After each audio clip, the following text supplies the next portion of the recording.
ಸುದ್ದಿಗಳ ನಡುವೆ ಸ್ವಲ್ಪ ಯುದ್ಧದ ಅಪ್ಡೇಟ್ ಏನಿದೆ ಅಂತ ಕೂಡ ತಿಳ್ಕೊಳ್ತಾ ಹೋಗೋಣ.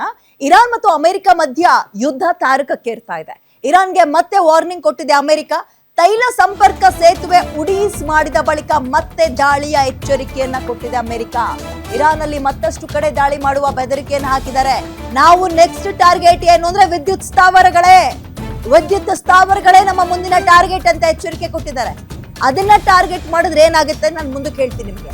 ನಮಗೆ ಮುಂದೆ ಏನ್ ಮಾಡ್ಬೇಕು ಅನ್ನೋದು ಗೊತ್ತಿದೆ. ಇರಾನ್ ಮೇಲೆ ಮತ್ತಷ್ಟು ದಾಳಿಗೆ US ಪಡೆ ಸಜ್ಜು ಆಗ್ತಾ ಇದೆ. ಅಂದ್ರೆ ಇವ್ರನ್ನ ಶಿಲಾಯುಗಕ್ಕೆ ಕಳಿಸ್ಬಿಡ್ತೀವಿ ಅಂತ ಅಮೆರಿಕ ಎಚ್ಚರಿಕೆ ಕೊಟ್ಟಿರೋದು. ವಿದ್ಯುತ್ ಸ್ಥಾವರಗಳ ಮೇಲೆ ಟಾರ್ಗೆಟ್ ಮಾಡಿದ್ರು ಅಂದ್ರೆ ಅಲ್ಲಿನ ಜನ ಮಣ್ಣು ತಿನ್ಬೇಕಾಗುತ್ತೆ ಹೊಟ್ಟೆಗೆ. ಆಲ್ರೆಡಿ ಅವರು 10-15 ವರ್ಷ ಹಿಂದಕ್ಕೆ ಹೋಗಿದ್ದಾರೆ ಇರಾನ್ನ ಜನ.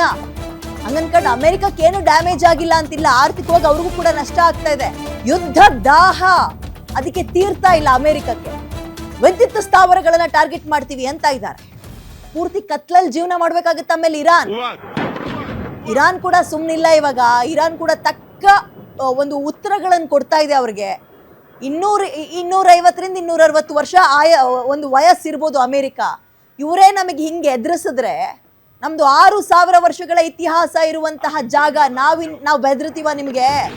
ನೆನ್ನೆ ಮೊನ್ನೆ ಹುಟ್ಟಿರೋರು ನೀವು ಹೇಳಿದ ತಕ್ಷಣ ಹೆದರ್ತೀವಾ ಅಂತ ಕೂಡ ಇರಾನ್ ಒಂದು ಪ್ರತಿ ಉತ್ತರವನ್ನ ಕೊಡ್ತಾ ಇದೆ. ಪ್ರತಿ ಅಟ್ಯಾಕ್ಗಳಾಗ್ತಾ ಇದೆ. ಅಮೆರಿಕದ ಸೈನಿಕರು ಸಾವನ್ನಪ್ತಾ ಇದ್ದಾರೆ. ಅದನ್ನು ಒಪ್ಕೊಳ್ತಾ ಇದ್ದಾರೆ. ಬಟ್ ಆದ್ರೂ ಅಮೆರಿಕಕ್ಕೆ ಯುದ್ಧದ ಬಾಯಾರಿಕೆ ಕಡಿಮೆ ಆಗ್ತಾ ಇಲ್ಲ. ಬಿಡಲ್ಲ ಅವ್ರನ್ನ ಅಂತಾರೆ. ಗಳಿಗೆಗೊಂದು ಮಾತಾಡ್ತಾ ಇದ್ದಾನೆ ಈ ಮನುಷ್ಯ ಮಾತ್ರ. ಗಳಿಗೆಗೊಂದು ಮಾತಾಡ್ತಾ ಇದ್ದಾರೆ. ಕದನ ವಿರಾಮ ಅಂದ್ರು, ಅದ್ರೊಳಗೆ ಯುದ್ಧಕ್ಕೆ ತಯಾರಿಯನ್ನ ನಡೆಸ್ಕೊಂಡ್ರು. ಇನ್ನು ಯುದ್ಧ ಶುರುನೇ ಆಗಿರ್ಲಿಲ್ಲ, ಹೋದ್ರು ಅಲ್ಲಿನ ಲೀಡರ್ನ ಕೊಂದು ಹಾಕಿದ್ರು. ಬೇಕಾದಷ್ಟು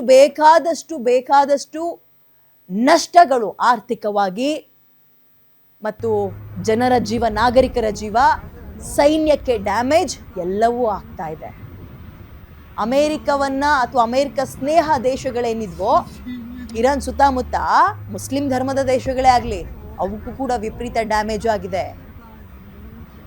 ಇಷ್ಟು ಮಾತ್ರ ನಾವು ನೋಡ್ತಾ ಇಲ್ಲ. ಇದು ನೇರ ಒಂದು ಸಾವು ನೋವಿನ ಪರಿಣಾಮಗಳನ್ನ ಈ ದೇಶಗಳು ಎದುರಿಸ್ತಾ ಇದ್ರು. ಚೆನ್ನಾಗಿದ್ದು ಹೊಟ್ಟೆಗೆ ಊಟ ಇಲ್ಲ ಅಂದ್ರೆ ಅದು ಹೆಂಗೆ ಹೇಳಿ ಜನರ ಪರಿಸ್ಥಿತಿ? ಇದು ಬೇರೆ ದೇಶಗಳಿಗೆ ಆಗ್ತದೆ. ಪ್ರಮುಖವಾಗಿ ಏಷ್ಯಾ, ನಮ್ಮ ದೇಶವೂ ಸೇರಿದಂತೆ ಏಷ್ಯಾ ಖಂಡದಲ್ಲಿರುವಂತಹ ದೇಶಗಳಿಗೆ ಇಂಡೈರೆಕ್ಟ್ ಹೊಡೆತ ಕಡಿಮೆ ಬೀಳ್ತಾ ಇಲ್ಲ. ಒಬ್ಬ ಮನುಷ್ಯನಿಗೆ ಕೊಡಬಹುದಾದಂತಹ ಅತಿ ದೊಡ್ಡ ಪೆಟ್ಟು ಯಾವುದು ಅಂದ್ರೆ ಆರ್ಥಿಕ ಪೆಟ್ಟು ಅಂತಾರೆ. ಈಗ ನೋಡಿ ಎಕ್ಸಾಂಪಲ್, ಆಟೋದವ್ರ ಕತೆ ನೋಡಿ. ರಾತ್ರಿ ಎಲ್ಲ ಉಪವಾಸ, ಆಟೋದೊಳಗೆ ಬೆಡ್ಶೀಟ್ ಹಾಕೊಂಡು ಮಲ್ಕೊಂಡು ಬಂಕ್ ಮುಂದೆ ಕ್ಯೂ ನಿಲ್ತಾ ಇದ್ದಾರೆ. ಬೆಳಗ್ಗೆ ಎದ್ದ ತಕ್ಷಣ ಗ್ಯಾಸ್ ಸಿಗುತ್ತೇನೋ ಅಂತ. ಮಹಿಳೆಯರಿಗೆ ಸಿಲಿಂಡರ್ ಸಿಗ್ತಾ ಇಲ್ಲ. ಬೇರೆ ಎಲ್ಲದರ ಬೆಲೆ ಏರಿಕೆ ಆಗ್ತಾ ಇದೆ. ಅಲ್ಲಿ ಸಾವು ನೋವು ಆಗ್ತಾ ಇರ್ಬೋದು ಆರ್ಥಿಕ ನಷ್ಟದ ಜೊತೆಗೆ. ಬಟ್ ನಮಗೇನು ತಟ್ತಾ ಇಲ್ಲ ಅಂತಿಲ್ಲ. ನಾವು ಕೂಡ ಬೇಜಾನ್ ಸಮಸ್ಯೆನ ಅನುಭವಿಸ್ತಾ ಇದ್ದೀವಿ.